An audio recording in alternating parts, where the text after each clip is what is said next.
Mon fils était encore ado à ce moment et je lui ai demandé de ranger sa chambre.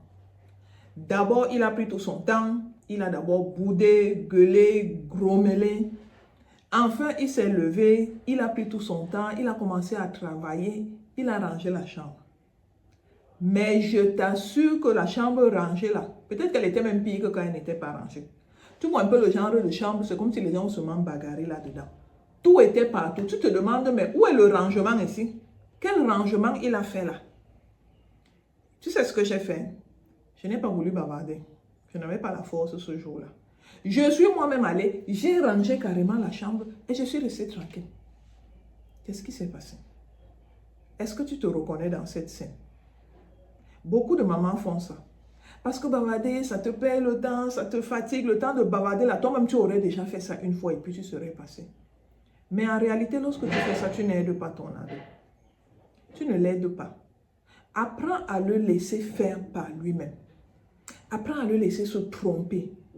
Apprends à le laisser faire, même si ce n'est pas comme tu voulais, même si ce n'est pas au moment où tu voulais. Laisse-le faire. Ne te précipite pas à intervenir. Ne te précipite pas à intervenir lorsque tu lui as donné un travail ou lorsqu'il essaye de faire quelque chose, te donnant l'impression que ce qu'il fait est très difficile. Il y a plusieurs raisons à cela. La première, c'est que tu l'aides à construire sa confiance en lui. Parce que quand il fait par lui-même, il est fier, il sent qu'il peut. La prochaine fois, il va refaire encore. Mais lorsque toi, tu le fais, tu lui donnes l'impression qu'il ne sait pas. Et tel qu'il perçoit ça, c'est que tu ne lui fais pas confiance. Il ne peut pas faire par lui-même et il commence à accepter ça en lui-même. Il se dit que maman pense que je ne peux pas faire, donc bon, qu'elle le fasse alors. Alors qu'il y a des moments où il veut faire lui-même pour savoir même s'il peut faire. Mais le fait d'intervenir rapidement lui enlève sa confiance en lui. Donc autant que faire se peut, laisse-le. Laisse-le essayer, laisse-le montrer qu'il peut faire par lui-même. Bien sûr, ce ne sera pas parfait, c'est certain, mais laisse-le essayer. Parce que la confiance ne vient pas de l'aide, la confiance vient de l'effort personnel. Il faut qu'il essaye par lui-même, même s'il rate, laisse-le essayer. N'interviens pas rapidement à chaque fois qu'il boude un peu. Parce qu'un adolescent qu'on laisse expérimenter devient un adulte capable d'affronter la vie sans paniquer. C'est très important. Deuxième raison pour laquelle tu dois laisser ton ado faire par lui-même, même quand c'est difficile. Laisse-le affronter la difficulté. Deuxième chose, parce qu'il apprend la vraie responsabilité qui est différente de l'obéissance. Tu sais, lorsque ton ado réagit parce que tu lui as dit de faire, ce n'est pas comme lorsqu'il a pris l'initiative, ce n'est pas lorsqu'il a essayé par lui-même. Parce que lorsque tu l'aides, ton ado commence à attendre que tu lui rappelles. Il ne fait plus les choses par lui-même. J'ai déjà raconté ici l'histoire de mon fils à qui j'avais demandé de vider la poubelle. La poubelle est restée là jusqu'à sentir mauvais. Parce qu'il attendait que je lui dise de vider la poubelle. La poubelle est restée là. Et puis il attendait. Il traversait. Il voyait bien la poubelle. Il traversait. Il attend qu'on lui dise de vider la poubelle. Tant que tu ne lui dis pas de vider la poubelle, il ne le fait pas. En réalité, c'est toi qui l'endors, mais tu ne te rends pas compte. Il attend que tu lui rappelles. Il attend qu'on organise tout pour lui. Un peu comme s'il attend qu'on le sauve. Mais quand tu le laisses essayer par lui-même, tu lui donnes l'occasion de prendre l'initiative, de faire des choses par lui-même, de commencer à réfléchir, de commencer à décider, à assumer, à corriger ses erreurs. Tu comprends que lorsque tu le laisses essayer, en réalité, tu es en train de bâtir un homme. Parce que c'est ainsi qu'il va devenir responsable dans sa vie. Tu penses qu'il viendra chaque fois te dire que moi, je fais ci, moi, je fais ça. Il va faire par lui-même. Sinon, tu auras ce genre d'enfant qui, même à 25 ans, ne sait pas s'il faut se lever ou s'il faut se coucher.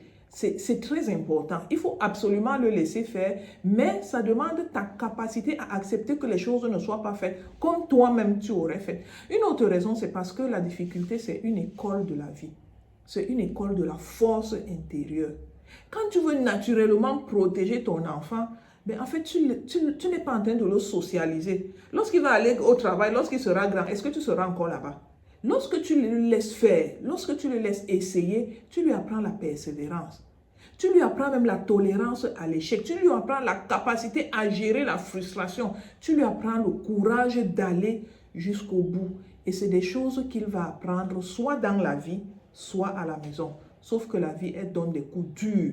Et quelquefois, c'est difficile. Pourtant, à la maison, tu peux encore ajouter, tu peux encore l'accompagner pour qu'il comprenne. Donc, c'est vraiment important.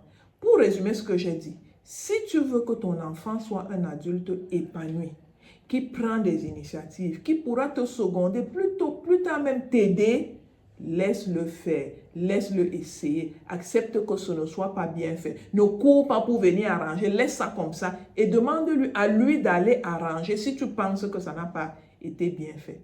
J'espère que cette petite vidéo t'a motivé et t'a donné quelques astuces pour faire de ton ado un adulte stable, utile à lui-même, utile à sa famille et utile à la société tout entière. Si tu veux savoir comment mettre ça en pratique, je sais que ce n'est pas évident, contacte-moi avec beaucoup de joie. J'aimerais t'accompagner dans un accompagnement personnalisé dans lequel tu vas apprendre comment est-ce que tu vas mettre toutes ces choses en pratique. Comment est-ce que tu vas l'adapter à la personnalité de ton enfant parce que tous les enfants n'ont pas la même personnalité. Et comment toi-même à côté, tu peux vivre une vie de femme épanouie. Parce que ce n'est pas parce que tu élèves un ado que tu ne dois plus être une femme heureuse, joyeuse, qui partage la joie autour d'elle. À la prochaine dans une autre vidéo. Bye bye.